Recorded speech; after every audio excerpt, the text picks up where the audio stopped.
When I was little, I was a big F-14 fan. I love Top Gun. I watched it about 4 billion times. And then I was always a big fan of the Thunderbirds. They flew F-16s, and I thought that the plane was given to us by God himself. That is awesome. Dang. It's crazy. So when I found out that the Thunderbirds were performing just a little ways from the shop, I decided to have a field trip my style.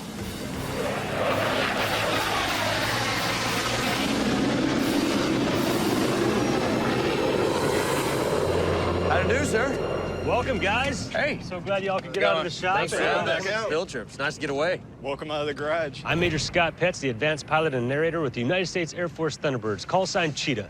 The Thunderbirds are the United States Air Force Advanced Demonstration Team. We take our 8 F-16s on the road and perform air shows every single week from March until November. This is a high-performance aircraft. It's, 9 Gs going over 500 miles an hour, and 6 of them have more horsepower than the entire starting lineup of the Daytona 500 in one motor of one jet. So It's a complex system. You guys want to pick my brain or the harder workers on the team, the mechanics here. So what kind of workout routine do y'all do to get in this kind of shape? We do the 8-minute app. So we get here, and us guys, man, we're all kind of starstruck, We love what we do, but those Air Force guys, they're on a totally different level than us. Of course, I wouldn't know that firsthand, but Aaron would. He actually got to fly with these guys a couple weeks back. We're going ballistic, man. Guess it pays to be one of the bosses. The one crazy thing is, people spend a lot of time in airplanes, crossing the country or going, business, and they don't realize what can happen, like, physically, whenever you're moving at that speed. Because you get in a big airplane, everything's nice and smooth. Say, we got in these things, then... Head rolling. 1, 2, 3, 4. There we go. Yeah. You pulled 9.2 Gs, I think it was, and you did it a couple times. I wasn't able to keep track of it, but yeah. But you didn't pass out. You guys can see what Mr. Kaufman was wearing. It's called a G-suit, so you can feel the bladders inside of here, all the way down the legs. At about 4.5 Gs, those will start inflating. So air's pumped into that? Exactly. Right here is connected to the jet, and as you pull G's, it will inflate, and as you release G's, So it compresses. Exactly. John, you need some of that? Keeps That's the really blood from leaving your head. I had no idea how hard it was going to squeeze, And then we went up there and started pulling G's, and holy smokes, I think it's going to make 2 of me, That's crazy. I hurt for a week after that, It's hard to explain, the level of pressure up there. You guys want to see a jet up close? Yeah, absolutely. Come on. Have you guys worked on, like, jet motors or anything? So you have... Yeah, every day. Every day. Yeah. The next thing you know, we're staring into the mouth of this huge intake. There's 30 blades up there with this engine. Any gearhead out there knows how cool it is to get up close and personal with an incredible machine like this. Right up here, you can kind of think of it as a transmission. We call it an accessory drive gearbox. Our tires, we keep them at around 300 PSI, and the wheel is actually designed to separate apart, light off right around here just from the heat, and that's what creates around a 16 to 20-foot flame shooting out the back. Each wing holds about 500 pounds of fuel. The thing is, this isn't like a car. If something goes wrong, you can't just pull over to the side of the road. Mechanic working on these things, he's got to be on top of his game.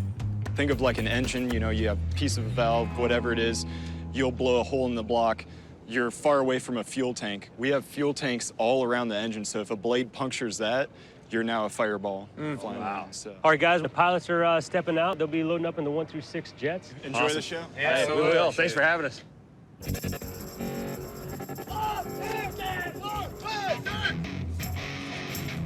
So the Thunderbirds are doing their big shows with music and everything on the weekends.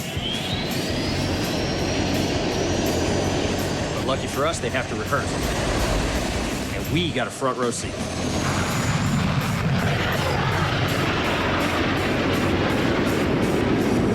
God, dude, they look like they're right on top of each other. I call that going to work. Yeah, the stress those wings are under, man. The opportunity to go and fly with the Thunderbirds was a childhood fantasy of mine.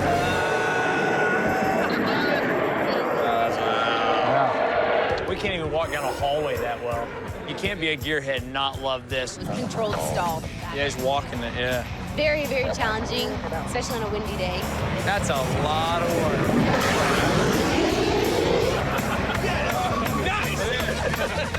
I know this took a bit of a bite out of the monkeys' day, and they're not on vacation like me, but sometimes taking a break is exactly what everybody needs. maybe as a little bit of inspiration. These guys have a schedule to keep, and they're doing a good job. Now my guys can get back to the shop and get back to it. Man, it sure does make me feel proud of the old red, white, and blue. That's a hell of a show.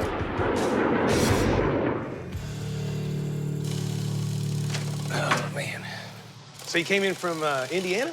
No, Minneapolis. Minneapolis. Right on. It's Texas weather. If you don't like it, just wait a minute. So you guys remember that truck I bought from a friend of mine the other day? The guy selling it was kind of emotionally attached to it, so he wanted it to go to a good home. Well, since Aaron seems to be enjoying his vacation a little more than I'd like, this isn't a good time for us to build it. So I had Tony put it up on the old interwebs, and before you could say, give me a beer, this guy named Jason from Minnetonka or Minnesota or, I don't know, somewhere cold, said he's coming down to look at it. I said, cool, bring a trailer, I'll hold it till you get here. So here it is, 69 Chevy C10. Decent truck, you know, just clean, no rust out. It's got some surface rust. And I bought it here local from one family owned. Oh. And usually what I do on something like this is just go through it front to back and make sure I can tell you the truth about what it does and doesn't do. Yeah. So, what's your plan? I'm kind of thinking an LS swap, kind of a gas monkey garage clone that I build myself and I can probably actually afford. So. Really? Well, this one's got the original 6. We tuned it up, new brakes, battery, cleaned the carb, cleaned the gas tank. I like the 69 C10. It's kind of a unique body style, you know, short box, sporty little truck. It looks really clean. So does this thing run? Yeah. Up in Minnesota, due to the salt, all of our classic cars kind of get rusty and crusty. So definitely, if you can come down south and pick one up, you have to take that opportunity. Throw the hood down, let's go for a ride. So we take the truck out on the road. You know how I work. Got to seal the deal. You know, it could be a scotch pep here, but it's running nice and clean. Uh-oh. We died. And, well, it's not running all that great. We're off now. I mean, what are you gonna do? It's a hot rod, or it's gonna be a hot rod if I can sell it to this guy. So there you go, man. Seats just need to warm up a little bit. Just purring like a kitten. Besides, Jason didn't come all this way to go home empty-handed. I paid $1,000 for it, but I think I can make 8 times that if I play my cards right. You know, this one being one family owned and what have you, and it is in really, really good shape. I don't know, 10 grand? Richard starts at 10,000. I'm like, oh my gosh, my wife would kill me. I don't think I can get to 10. I can do 5. How about 7,500? 75 seems like a lot, but it is solid. It'd be nice if I could throw a soda can back here and it not fall out, but I can do 75 today. Cool. Let's do it, man. I'm a little disappointed to part with this truck, but Gas Monkey did well. We got a local one-owner truck back on the road, and it's going to a good home, and it's gonna be a pretty cool hot rod.